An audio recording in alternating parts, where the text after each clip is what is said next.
ডিনারে চিকেন কিমা বানিয়েছিলাম, তো বেঁচে গেছিলো। পরের দিন দেখলাম বাঁচা চিকেনটা খেতে তো খুব একটা কেউ খুশি হবে না, তো চলো একটা এটা দিয়ে নতুন রেসিপি বানিয়ে নেওয়া যাক।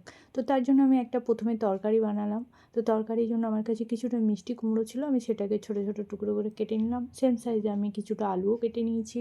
আর সবগুলোকে ভালো করে ধুয়ে আমি একটা কুকারে ট্রান্সফার করে কিছু মশলা অ্যাড করেছি, ধনে জিরে গুঁড়ো, লঙ্কা গুঁড়ো, কাঁচা লঙ্কা আর লবণ দিয়ে ওটাকে একটা সিটি নিয়েছি। আর কড়াইতে তেল গরম করে তাতে কালো জিরে, কাঁচা লঙ্কা আর ধনেপাতা কুচি দিয়ে সবজিটা ঢেলে দিয়েছি। আর উপর থেকে আমি তেঁতুলের পাল্প, একটু চিনি অ্যাড করেছি, দিয়ে নামিয়ে নিয়েছি। তৈরি হয়ে গেল আমাদের ডেলিশিয়াস একটা মিষ্টি কুমড়োর ঘ্যাঁট সবজি, যেটা খেতে অসাধারণ লাগে। এদিকে আমার বাচ্চা চিকেন কিমাটা ছিল, সেটাতে আমি বয়েল আলু গ্রেট করে দিয়েছি, সাথে নিজের পছন্দ মতো একটু মশলা দিয়েছি, লবণ, চিলি ফ্লেক্স, ধনেপাতা কুচি, কাঁচা লঙ্কা কুচি, জিরে গুঁড়ো আর একটু চাট মশলা দিয়ে ভালো করে মাখিয়ে নিয়ে ছোটো ছোটো বলের আকারে আমি গড়ে নিয়েছি।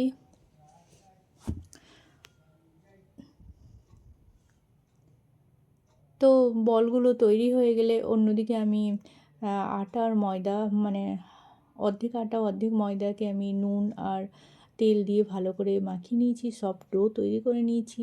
আর দুটো করে ছোটো ছোটো রুটি বেলেছি, আর মাঝখানে একটা চিকেন কিমা বলকে চ্যাপ্টা করে দিয়ে উপর থেকে আরেকটা রুটি দিয়ে আমি মাঝখান থেকে বাটি বসিয়ে কেটে নিয়েছি। বাটিতে কাটলে কী হয়, দুটো ভালো করে দুটো রুটি জয়েন্ট হয়ে যাবে, তো ভাজার সময় ফেটে যাওয়ার কোনো ভয় থাকবে না। তো আমি এরকম করে এক এক করে সবগুলো মানে কচুরি বানিয়ে নেব। আর অন্যদিকে আমি কড়াইও বসিয়ে দিয়েছি গ্যাসে, লো ফ্লেম করে রেখেছি যাতে তেলটা আস্তে আস্তে ভালো করে গরম হয়। আর আমি এদিকে সব লুচিগুলো বানিয়ে নিচ্ছি। লুচি মানে কচুরিও বলতে পারা যায় এটাকে।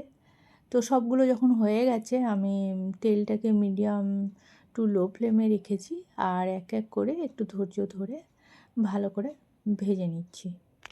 তো তোমরা দেখতে পাচ্ছ কত সুন্দর লাগছে, আর দেখতেও যত সুন্দর, খেতেও অসাধারণ হয়েছিল। তো সবগুলো ভাজা হয়ে গেলে আমি সার্ভ করে নিচ্ছি। আর দেখো কত সুন্দর লাগছে দেখতে, কত লোভনীয় হয়েছে। আর এই যে মিষ্টি কুমড়োর ঘ্যাঁট সবজিটা আমি বানিয়েছি, এটার সাথে তো কি বলবো, একদম ফাটাফাটি। যেমন খেতে মজাদার, তেমনি দেখো তোমরা দেখতেও কত সুন্দর হয়েছে। তো ভিডিও ভালো লাগলে লাইক, শেয়ার, কমেন্ট করো। ইউটিউব হলে সাবস্ক্রাইব, আর ফেসবুক হলে পেজটা ফলো করে পাশে থেকো। Thank you for watching.